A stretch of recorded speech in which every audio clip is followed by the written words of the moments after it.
क्रांतीची मशाल पेटवली, स्वराज्याची श्रेय गर्जना केली. क्रांतीची मशाल पेटवली, स्वराज्याची श्रेय गर्जना केली. स्वातंत्र्याची नवी प्रेरणा लोकमान्यांनी जनतेला दिली.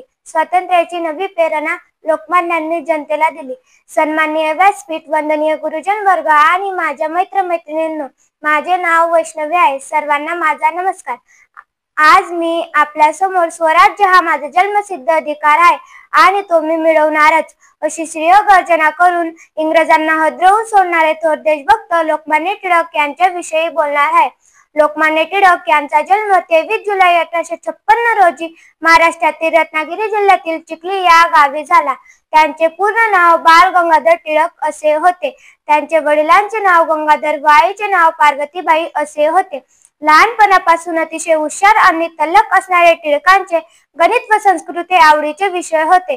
बाळाचे पाय पाडण्यात दिसतात या उक्तीप्रमाणे ह्या तेजस्वी सूर्याचे तेज चमकू लागले आणि या तेजात सर्वांचे डोळे दिपून जाऊ लागले. टिळकांचे गणितातील प्रायोग ते जर वाखाणीजोगी होते. एकदा गुरुजी वर्गात गणित शिकवत होते. गुरुजींनी दिलेले उदाहरण सर्व मुलांनी वहीत सोडवायला सुरू केले. मात्र टिळकांनी वहीमध्ये लिहिलेले नव्हते. गुरुजींनी याबद्दल टिळकांना विचारल्यावर टिळकांनी सर्व उदाहरणे क्रमासहित गुरुजींना सांगितले. टिळकांची ही कृशकृती बुद्धी व स्मरणशक्ती पाहून गुरुजींना सुद्धा आश्चर्य वाटले. टिळकांना बालपणापासून अन्यायाविरुद्ध प्रचंड चीड होती. पुढेच या वृत्तीने त्यांना शांत बसू दिले नाही. याच वृत्तीने त्यांना संघर्ष शिकवला. टिळकांनी लोकजागृतीसाठी मराठा व केसरी ही 2 वृत्तपत्रे सुरू केली.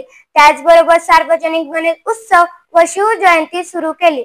लोकांनी एकत्र यावे व त्यांच्या मनात राष्ट्राची भावना निर्माण व्हावी हा त्यामागील हेतू होता.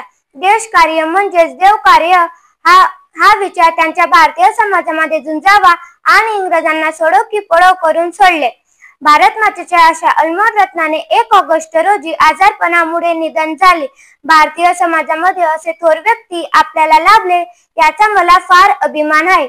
अशा या थोर नेत्याला माझा कोटी कोटी प्रणाम. धन्यवाद.